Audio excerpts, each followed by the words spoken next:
So we got to side control here.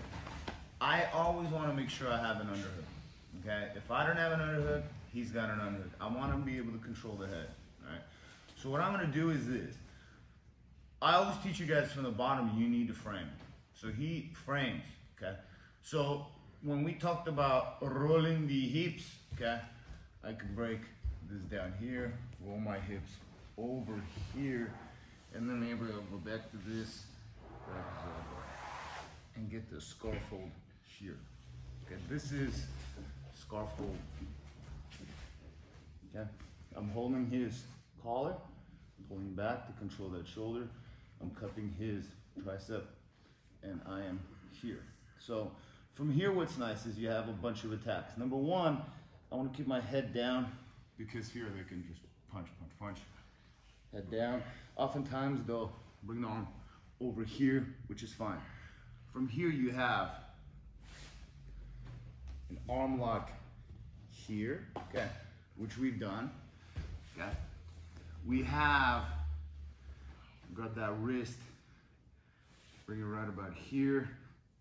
Ended here, arm lock here. If he twists it this way to save his arm, I have basically kind of a kimura. If he twists it this way here, I have a key lock right here, okay? However, what I wanted to do, and everything is off of the scarf hold. Scarf hold is where you have the underhook and you're controlling their scarf or collar or shoulder if it's no gi, okay? This is a Kisakatami. The problem is that his hand's free. Number one, he can reach in his pocket, like for Alex. Number two, it's even more to get hit me in the head, okay? And I don't want that. And even if I have my head, he can still pound me in the head, you know? Or he'll frame, and then that, and all kinds of bad stuff happens to me. And this is a tricky control. This is more so of a hold in judo, okay? That is a hold, meaning that you're holding him down. But this right here, okay? I like much better here, okay? And even though, yes, his hand is free, you can hit me and all that kind of stuff, you can begin to control it here and keep your head down, all right? So, we're here. What the bottom person often wants to do, they'll want to hide their arm, because what I want to do is I want to pull that arm down, okay? So he'll start pulling it down, okay, right here. Start pulling that, and I want to get my knee over here and get it over, my leg over, okay? And what I'm doing is that I grab spider guard position here, okay? And I'm extending it here, okay? And now what I want to do is I want to get an arm lock from here, okay? So what I'm going to do is I'm going to kind of put my hand out so I still have that underhook. I don't want him to get the underhook. And I'm going to slide up on his... Oh. That's good. Sorry. I'm going to slide up on his chest sternum here. And I am taking his arm and I'm pushing it into my hip as I begin to rotate here. And I want to scoop his head with my shin here as my other leg comes over here. Okay, and it basically I'm choking him like an X choke with the feet. Okay, but this is really tight. What's nice about this is that it makes it hard for him to grab his hands. Okay, and even if he does, this right here is a lot easier to break because there's so much pressure going on his head right here. And what I'm doing is I'm scooping his head here and I'm pulling it back here that he's got a pig, either his neck or he's gonna save his arm. All right. So there's a couple ways to do this. So I'll just show you basically how it all starts, and then we're gonna reverse engineer it as we call. Okay. So we're here. He's framing. Okay. So what I'm gonna do is I'm gonna cut that elbow here and slide here. Okay. He pushes it down here. I'm gonna slide that knee over, kick it through here. Okay?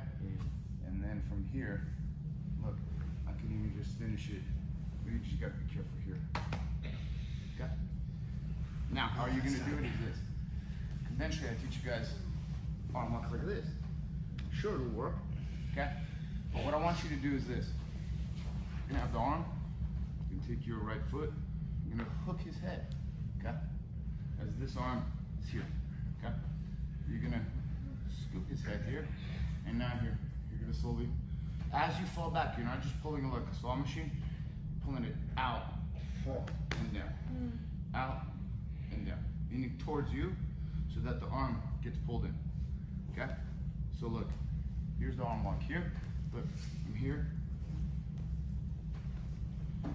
Scoop the head. Clamp the head. Look, you didn't even choke him here. So you, because what, and everything with the toes back. I want to have my toes back. I don't want to be here so you can slide off. Okay? I want to be here. So that here, it takes him a little minute here. And here you scoop it. I like kind of extend it and then you roll it back in. So you're pushing his other crotch. It's like literally an extra. You like here, here, and your knees are pinched nice. So how we're going to do this? Very simple. Because from the scarf hold entry is fantastic. Okay. So what you're going to do is this. You're going to take your partner's hand, like a key lock. You're going to bring your leg over. You're going to pull. You're going to turn. So your right foot hooks. Okay. And your left leg comes over. Pull. And sit back. Does that make sense?